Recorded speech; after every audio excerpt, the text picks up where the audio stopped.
Da, da, da, dun, dun, dun, dun, dun, dun. We have fire. Whee, you guys, my new torch is here. I'm so happy. So I thought, hey, why not do a setup video? And I'll show you guys how I set up my torch. But first, I want to say thank you to everyone who bought me a coffee and everyone who donated through PayPal. You guys, I cannot begin to tell you how much gratitude I have in my heart for helping me out, supporting my channel, and letting me get this new torch so quickly. So thank you to all the donors. You guys are awesome. And now I am going to spam you with so many videos, you're going to get sick of me. Okay, let's start setting this guy up. Okay, to start with, I have this little fixture here called a creation station. And when we got the granite for my countertop here, hubby had the insight to have the granite people drill holes in our granite so I could mount my creation station here. And the creation stations are pretty handy. They have these little elbow things that you can rest your arm on when you torch. I don't use them, but I do like having it where I can set my elbow on like a squishy pad, or as I got a crown bag full of beans, dried beans. And it just, ergonomically, it's just comfortable for me. So, because I have this creation station, I'm going to show you how to set this up. I take my torch and it goes right under this little thingy right here. And then I have to go get a screwdriver. I screw these down. I'll be right back. Okay, got my screwdriver. I'm just gonna go ahead and tighten these bolts right here. My big old fat hands are in the way, but I did do my fingernails just for this occasion. Let's see how many of them pop off while I'm fixing this. All right, right there. Now, I can tell you that this torch is in there pretty tight. It's not going anywhere. It's not, oops, it's not gonna move. No, that was a test, quality engineer that I am. I have to keep testing my stuff. There we go. Nice and tight.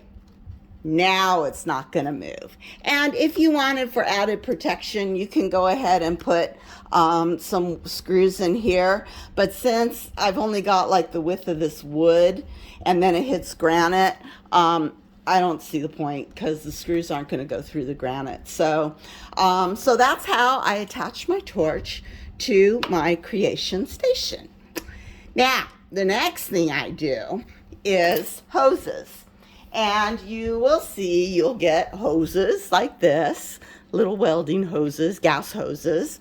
The red goes to the red knob on the top. The green goes to the silver knob. I don't know why they don't make it a green knob, but the green goes to the bottom silver knob.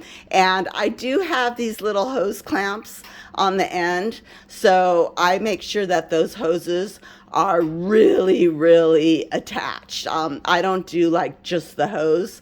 I put the hose on and then the hose clamp. And this is kind of hard because that flared end, really make sure that your hose is on there nice and tight.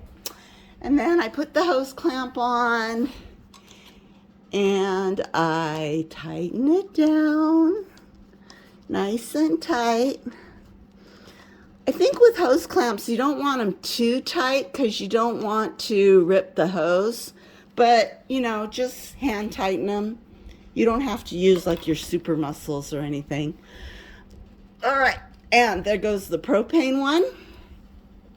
I always do the green first on the bottom because if you do the top one first, the bottom one is kind of awkward to get to. So put the oxygen hose, the green oxygen hose, on first. And there you go. That is setting up the torch. Now, let's go to the other end.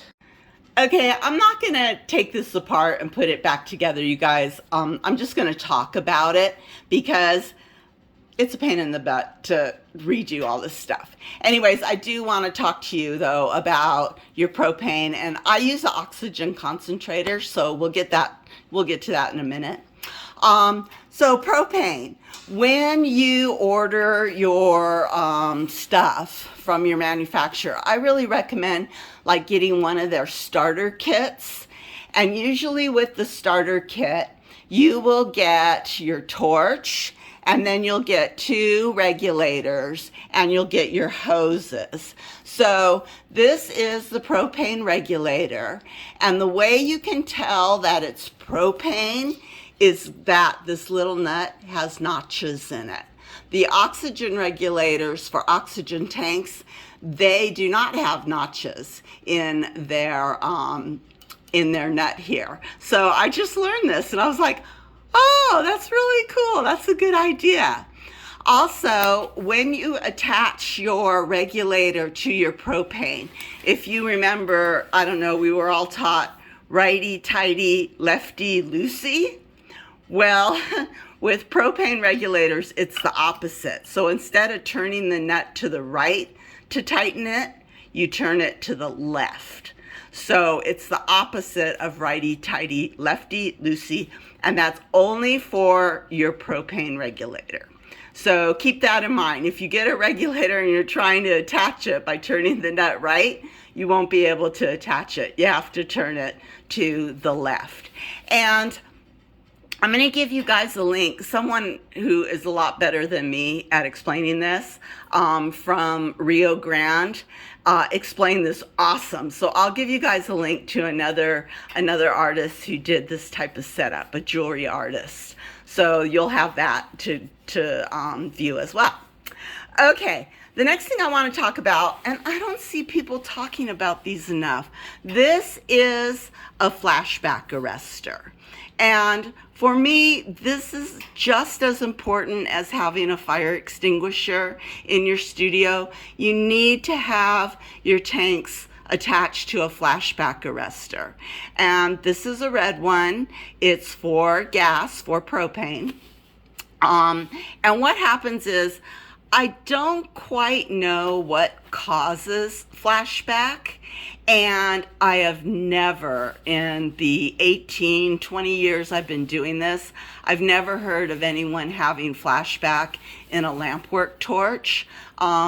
Maybe the people who use the bigger torches, like the borosilicate artists, maybe they've seen it.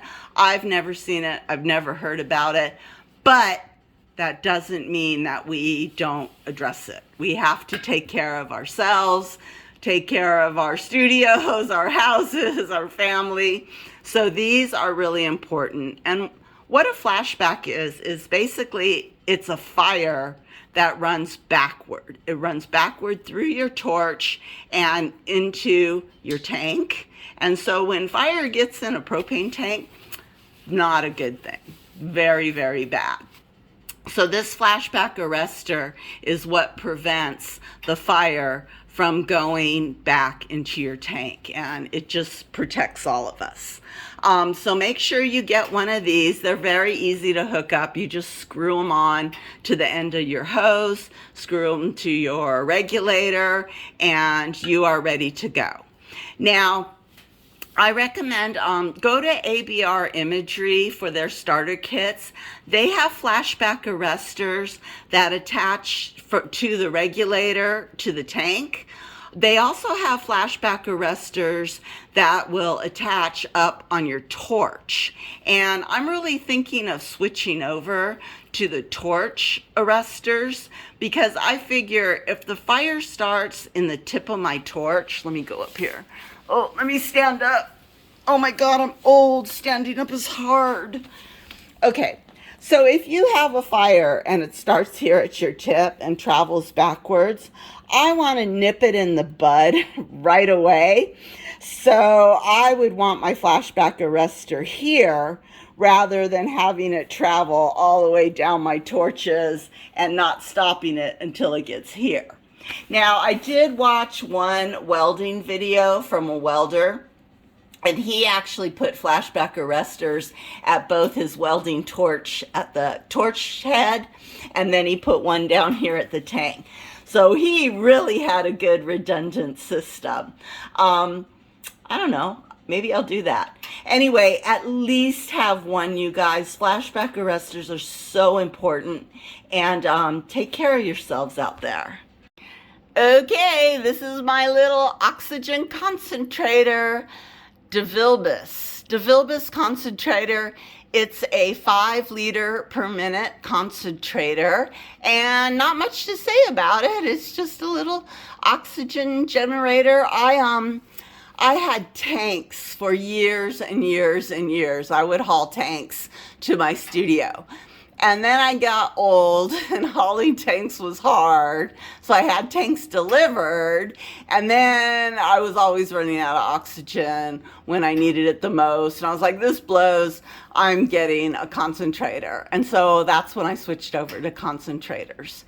Now, as far as buying these things, you can buy them from manufacturers. Certain manufacturers sell them. However, they're expensive. I haven't seen any like under $800, and I just didn't see the need to spend that much money. I got this one for $100 off of Craigslist. Keep an eye out on the Facebook Marketplace, your local want ads, because these concentrators, once they've been used, they can't be reused for another patient. They're used for people who need oxygen, supplemental oxygen for medical reasons. But once that person doesn't need the concentrator anymore, they can't be resold to another patient.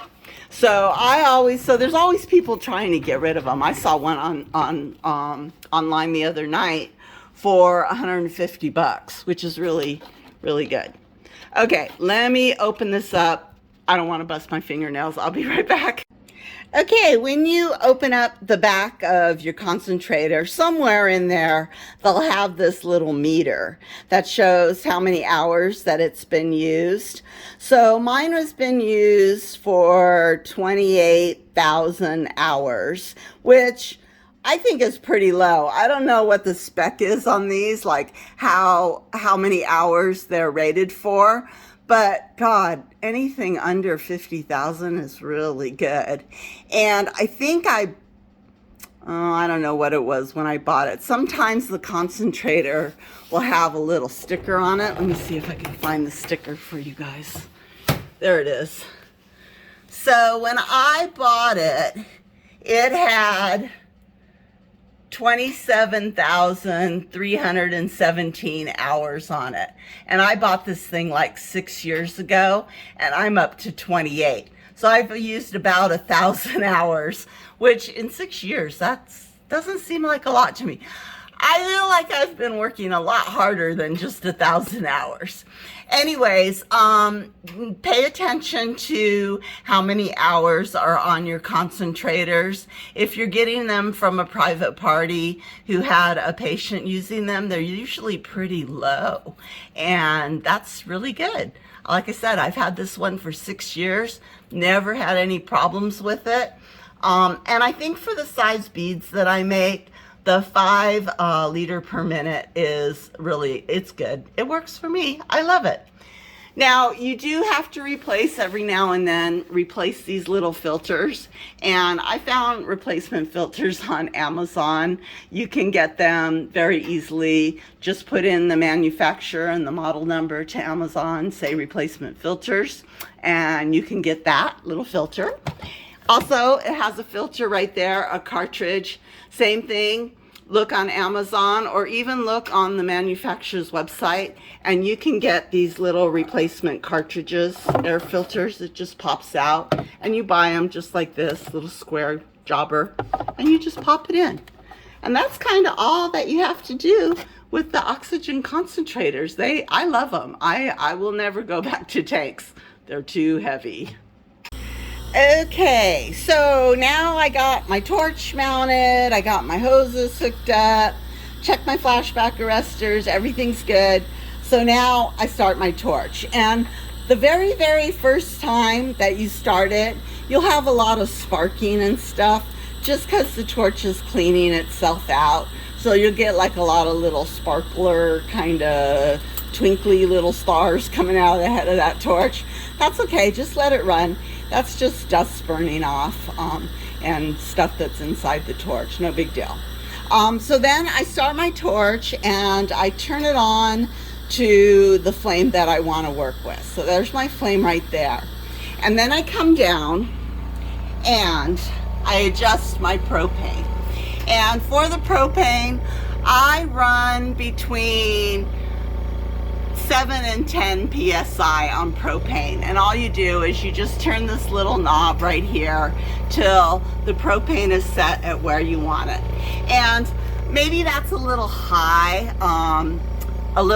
for propane.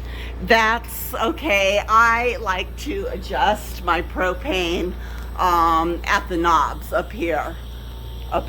Whoops, sorry. I'm trying to stand up and make a video and all kinds of stuff here.